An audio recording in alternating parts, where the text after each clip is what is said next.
If you have ever looked at your funnel and thought these leads look great on paper, so why aren't they converting? Then today's session is for you. How do you align marketing, SDR, and sales on definitions? I think the easiest way to bridge the gap or bridge the conversations is having a visual of like what's actually happening and what the process is. I feel like there's probably a lot of therapy sessions for ops people about the conversion point from MQL to even op, right? Because that's where things go and it gets wonky, data gets mismanaged, misaligned. And so I think it's really important that visualizing it, documenting it, and then also pulling in the use cases or the examples, coming at it not as a, well, sales is doing this or marketing's doing this or the leads are bad, which that happens. We could refine this process as a quick win, and this is where we can do it and kind of do those little mini wins across the team and align with the document and do it in a very simple way and get the team on board. I think that's the easiest way to start addressing these gaps.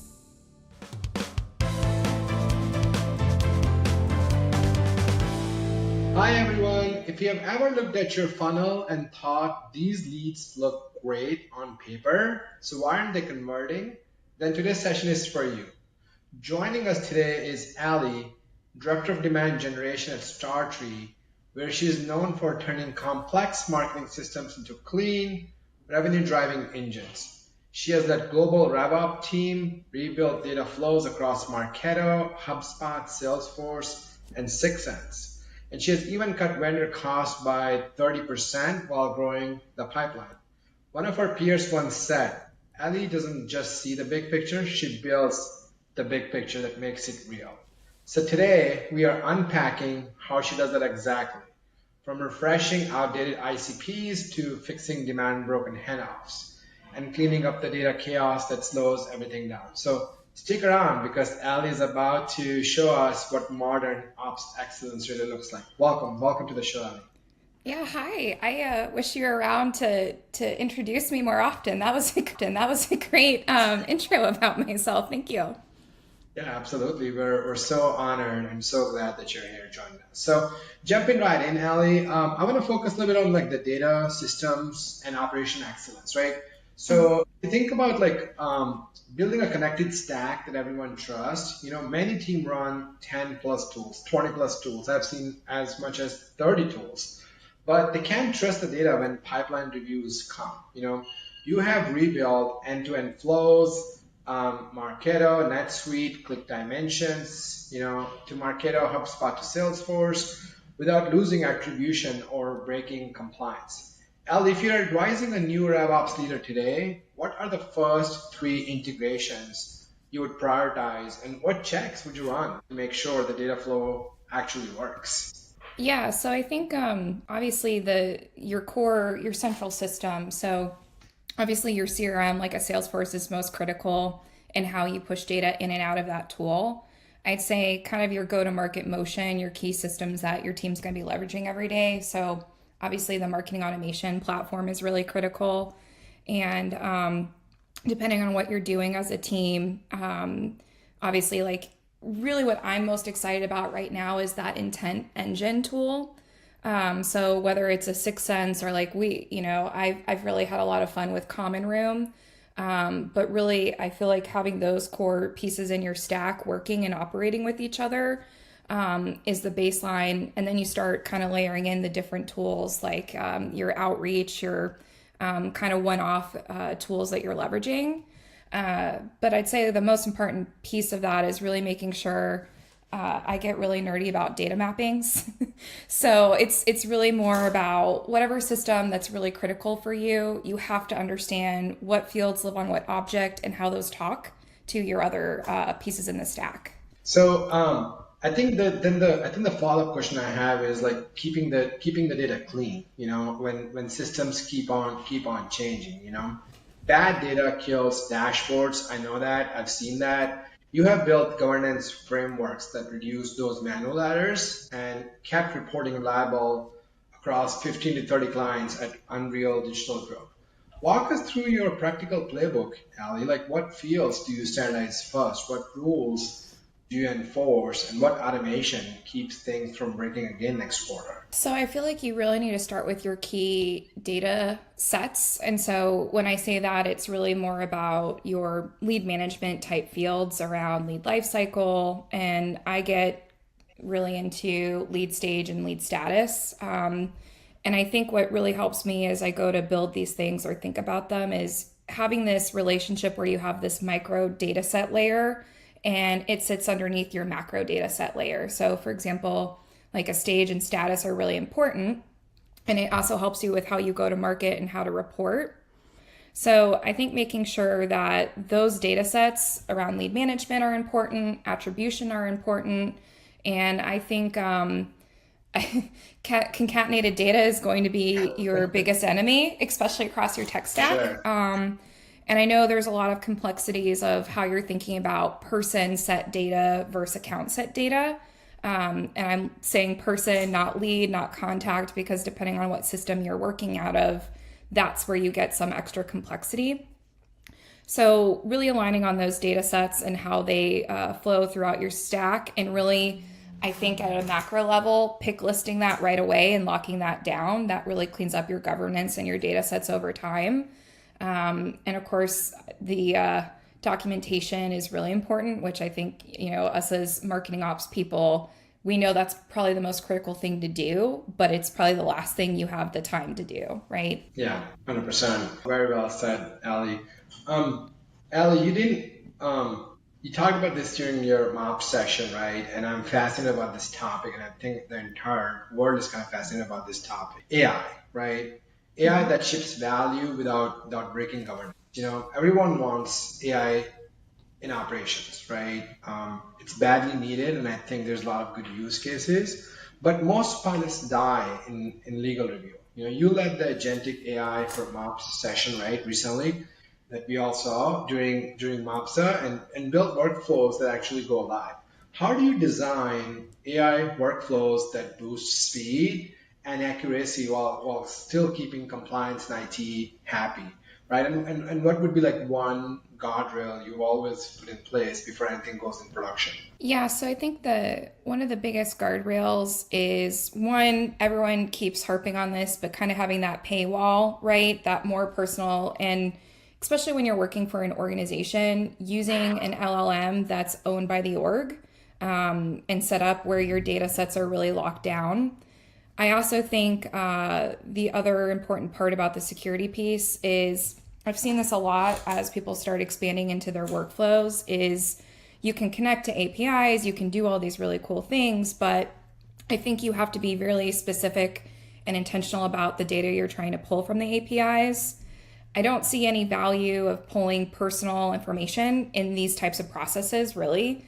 I think a quick and dirty rule is just use the lead record ID, or like the object record ID. I don't think you really need things like person, email. Those are the kinds of things that I think you can kind of take that once you analyze the data in like an AI platform, and then say, okay, now I have my list. I can go back to the platform I'm trying to execute on, or I can have the AI tool pushing that back in. So I think those are some really key guardrails. I also think, looking at this from an assembly line perspective, I've been working in a lot of AI tools, or trying to get, the AI thing to work right now. And I think there's a lot of great opportunities, a lot of great things going on, but you have to assembly line it, you have to chunk it.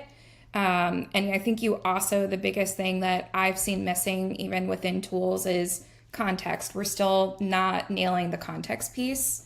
So that's where you have to start, as you build out agents or doing these projects, is really looking at, hey, do I have my core go-to-market, brand, messaging, context, everything kind of locked down, that I can start training everything else, along with kind of those guardrails of security pieces. Great. And then I think the biggest thing is that, like, how do you then make sure that the guardrail is always there, right, without compromising on the speed with which the AI that ships value kind of goes down. Yeah, well, I think you have to have, and I talked about this at MOPSA, that crawl, walk, run, fly methodology of how you go to implement. So you have to start small when you're building these things out. You're not going to be able to do these amazing things. Basically, you have to lock down kind of like this crawl, walk, run, fly methodology where you're starting simple and you start building out, your roadmap of, okay, after we nail this thing down, this is the next part of the process. It doesn't have to be perfect. I know you've probably heard this. We're building the plane while flying it, but that's really what you have to do, I think, especially with AI right now. So really kind of understanding each step of the way you have these wins to go forward with, but not be hindered by, I need to do all these things at once, right? Yeah, 100%. Ellie, like how do you ship campaigns faster without the underlying chaos that comes with it? If you think about like campaign cycles, they keep on shrinking, but we all know the quality can slip, right? You have used agile sprints and templates to improve execution time by 10 to 15% while managing multi-client delivery.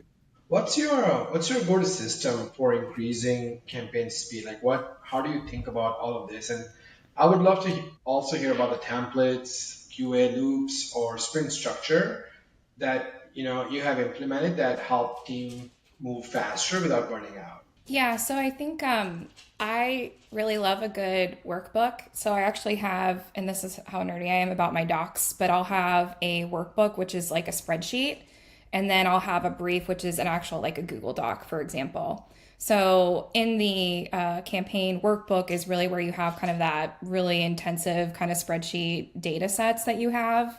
And you can build that out per channel, per asset, whatever you want to do. I also think that it's a process that works for me, and sometimes I have to simplify it a little bit.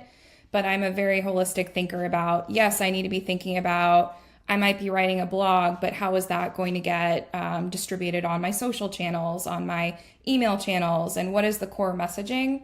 So I usually start with like this pillar process of, this is the campaign, this is what we're trying to do, these are the core messaging that we're trying to do with this campaign, and these are just the channels. So that's stuff that I'll put in a brief, for example. And what's really fun is now we're starting to play around with AI and build these different agents to do these things for us. And so I think what you can start doing is taking that brief that you have. What I will recommend, anybody who has a process that works for them right now, I think there's a shift in the market where the AI models, they have to be spoken to a certain way. So what works for you, you kind of have to reimagine in an AI environment. So building out that brief and then building out those main core different agents that talk to each other, back to that assembly line thought process. And that's going to help you execute a lot more quickly, a lot more faster. And then also to really get your engine revving is what tools can help you do these things faster. For example, I know I'm, a lean, mean team at StarTree, so I don't have time to be building out creative all the time, building out the assets, building out the workflows, all of these things. So what tools can I look at and see, this is going to cut me down X amount of time. This is what I'm going to trial and see if it works, and then pivot and move on. And I think that's what's been really helping us as we start, launching really comprehensive campaigns with such a small team. Got it. That's great.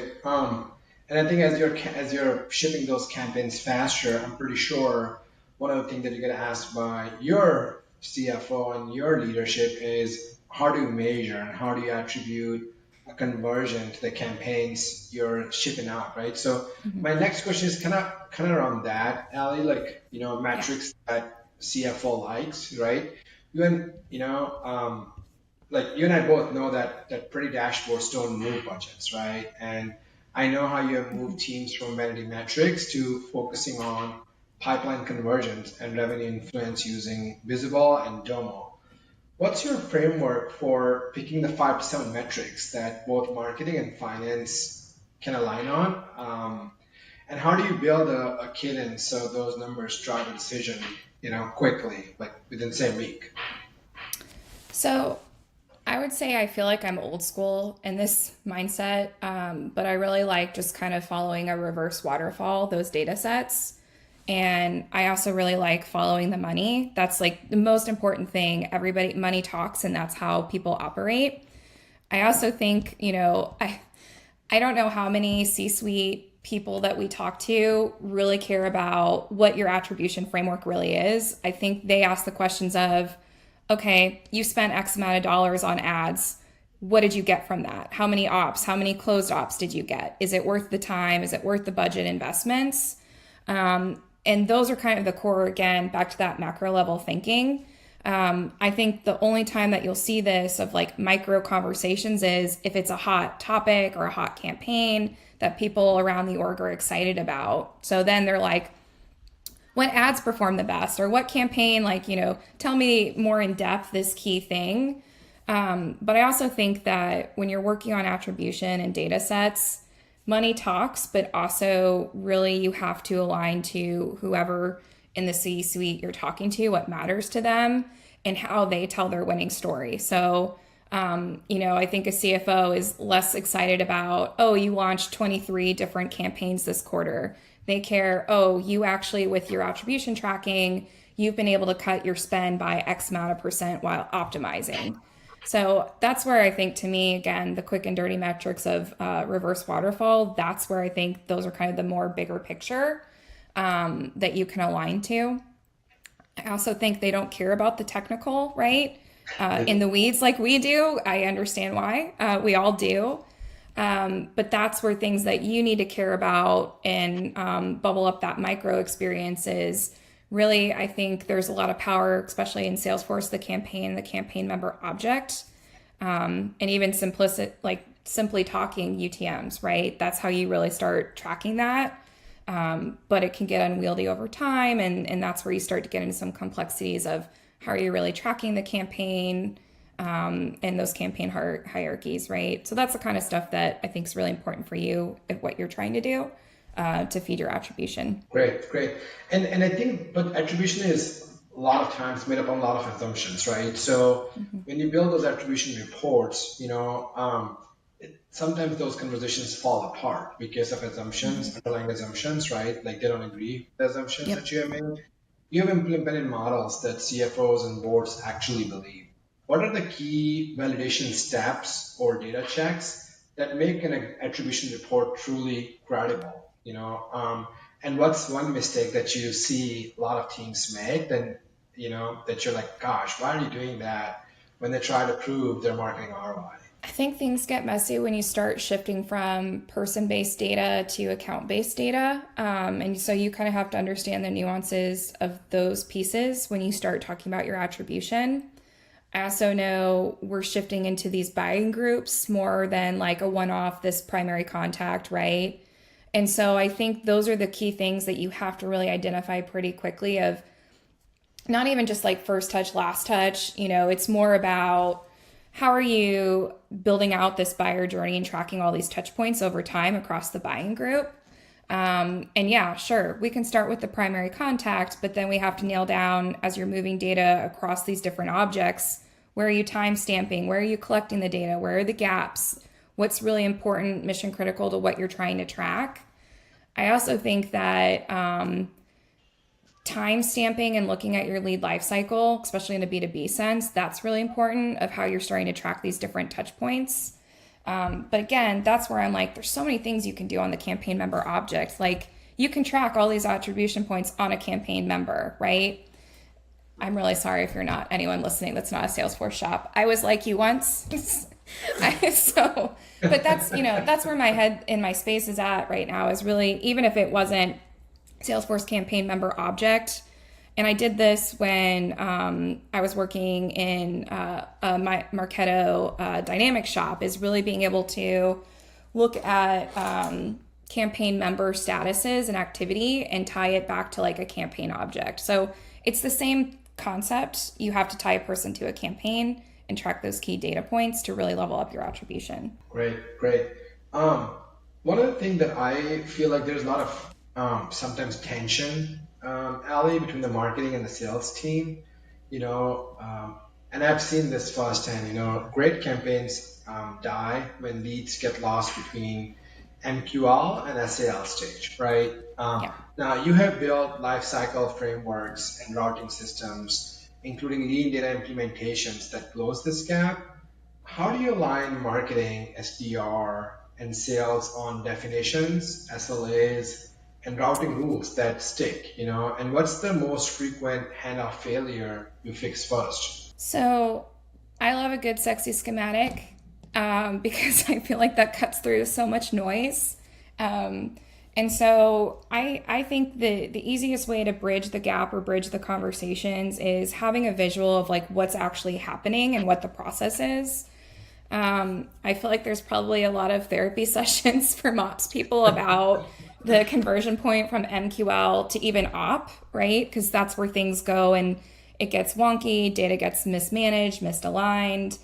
And so I think it's really important that visualizing it, documenting it, and then also pulling in the use cases or the examples of like, hey, we're seeing this happening where we're losing people in the funnel right here. We're able to troubleshoot and say, hey, maybe someone on the team isn't properly moving that status. Maybe a workflow's broken where it's not automating and we should automate. So I think, coming at it not as a, well, sales is doing this or marketing's doing this or the leads are bad, which that happens more times than I'd like to experience, right? Us all. But I think it's more looking at, we could refine this process as a quick win, and this is where we can do it, and kind of do those little mini wins across the team, and align with the document and do it in a very simple way, and get the team on board. I think that's the easiest way to start addressing these gaps. Great, great. Ellie, how do you think about, rebuilding ICPs that actually convert? So many teams are still targeting personas from 2021, 2015, and of course, the conversation rates show it, right? It continues to go down. You just wrap your MAPSA session on exactly this, how ICPs must evolve using intent data and feedback. So for our audience watching here, what are the signs that a company's ICP is outdated? And what's your method, proven method for refreshing it without disrupting campaigns they're already running? So I think what you might see is your conversion rates, it's taking longer, and you might start falling out of best practice industry standards. I think that's like a quick and, easy spot check. I think it gets into a little bit more than that, nuance than that, of you really need to start looking at your opportunity data. And I think that's where you need to start at the end of the day, looking at your closed won and your closed lost ops. And they both are really impactful and powerful in their own right. And I think if you do a quick analysis about that, that's really going to show you who your main customer is and who your main customer is probably shifting. So I think starting there, and you'll kind of know your industries, your main ICP data points that are important. Obviously, make sure those data sets are locked down. You're working on locking them down. I think the next part that's really critical now is the intent piece, and especially with AI. I think depending on what your org is about, where your community is, it's really important to start tapping into those community pieces. So I know like Slack communities are really big. Reddit threads are starting to become a really big thing right now, at least kind of in the tech SaaS space. I also think data points around what drives your product and the keywords around that. You can start tracking intent based off of keywords, right? So, and when I say keywords, I'm not even talking about your Google SEO keywords or your ad keywords. These keywords live on your social channels. They live in these Reddit forums and your Slack communities. And that I think is really critical when you start bringing intent into your ICP. That's really great. Yeah, I mean, I've seen where ICPs from 2021 or ICPs from 2018 are no longer right ICPs for business, and it really hurts the performance, drain the dollars, and so forth. So it's really, really clever way of how you can explain that. Budget. I'm going to talk a little bit about, like the intersection of the marketing stack and then the budget. Budgets continue to be tight, costs continue to go up. Leaders need to prove every dollar spent driving the pipeline, right? Working harder and harder for you. Now, I've seen like you have negotiated renewals down by 30% and replaced agencies by building in-house COEs. Ellie, how do you evaluate tech and vendor ROI so you know what to keep, what to cut, and what to build yourself? And what's your process for making those decisions before renewal season hits? Um, and if you can maybe share an example of where a cut-free budget that clearly improved the pipeline. Yeah, so I'm going back to like my nerdy mops hat, but I love a tech matrix, like a MarTech stack matrix. And what I like to do there is build out, what's the tech, what's the functionality, what are the key things I'm getting out of it, what's the cost, either, and are you charging me monthly or annually, whatever, those nerdy things. And then obviously, I always link the contract in that spreadsheet because it's important when you go back to things and you look at it. Because what I'll do is I'll audit and say, okay, what is the contract? What are we signed up to do? What are we trying to do with this contract? And are we getting value against the contract? I think that's kind of the first thing that I start thinking about. The other thing is, depending on the vendor, I think you can understand how they operate with their renewals, how they operate with their deals, and how they really want to do that. And so I think it's okay to have a conversation with a vendor and say, hey, this piece of the product that's in my contract that you're supposed to offer me, it's not doing what you said it's going to do. So how are you going to make this right with me so we can have a really good partnership? Because I want to have a good partnership at the end of the day, right? Onboarding tech is a pain in the butt, right? So you have to like really onboard or commit to it. In regards to saving the tech stack, I think that's where you have to start auditing what features are overlapping in the tech stack, where is the cost savings, and what is the value add over time. So for example, we've had, and I've, even with clients when I was agency side, it's a bigger conversation of we're using 3 different tools. They might be able to do similar things. And is it a good use case to move away from this tool? And I'd say if you can do it, preferably 3 to 6 months out before you really have to deal with it, is the right approach. And that's where I think you can really start saving money. Because I think when you start scrambling towards the end of a renewal period, then you're not really positioned for success to make that clean break. Yeah, you don't have But enough time. yeah, no, and honest, like I think you really need to be like 6 to 3 months out, and that seems maybe excessive. But and even a year, if you're like, for example, if you're revamping your entire tech stack and migrating your CRM or your marketing automation platform, I think you have to, if you can, have that plan at least 6 to 12 months out, more like 12. Agreed. So Agreed. I've seen so many last minute migrations that fall flat, or yeah. where you're paying actually both the vendors because you Hmm. want to go from A to B, but migration is not done, so then have to renew A now as well, and then still continue to go the migration from A to B, Yeah. right? So it's a Yeah. really tricky situation.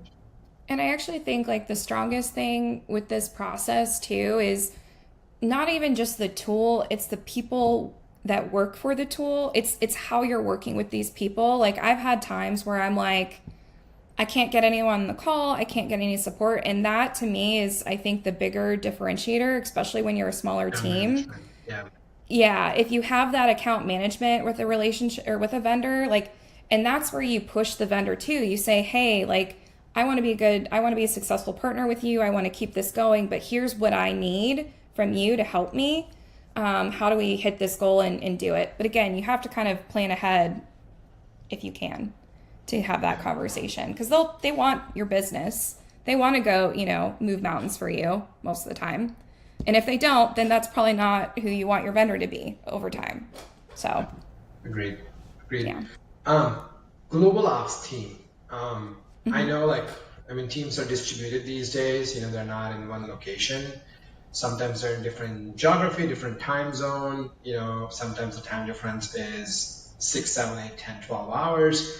You know, um, so we know this is like the new norm, right? But I've seen many ops leaders struggle to keep throughput high when they have distributed teams and um,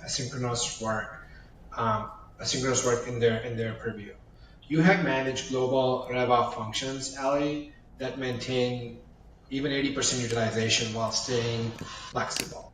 What Hmm. are the key elements of your always on model? The meetings, documentation, handoff rituals, that make global coordination actually work without constant firefighting? So I think the biggest thing is I try to think about people's work weeks I try to be respectful of that. So I'm going to be conservative and think about people have 40 hours a week.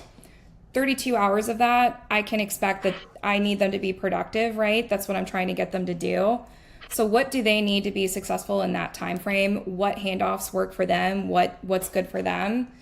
I think doing these async conversations and checkpoints. So making sure that, if you're leaving for the day, you give a quick update. So the next person picking up the baton says, okay, I know where they've left off. That's what I can pick up, or that's where I'm at. I also think having some clear deliverables of between like week over week or every 2 weeks, kind of that sprint methodology of this is the output we're looking to achieve by Friday. So giving them a little bit more flexibility in how they achieve what they need to achieve. The other thing, and I'm a stickler about this as a manager, I think it's really important that if you're having one-on-ones with your team, you're really consistent and you respect that. That's just, I've had managers before where I haven't had that. And I'm the kind of person where I plan, as a MOPS person, I plan my day, I plan how I'm talking to people, I plan what I'm going to bring up when. So if a one-on-one gets rescheduled or usually canceled and never rescheduled, it's like, well, I just missed out on a lot of conversation. So I think having that real conversation with your team, letting them know, like, I'm showing up for you as your manager.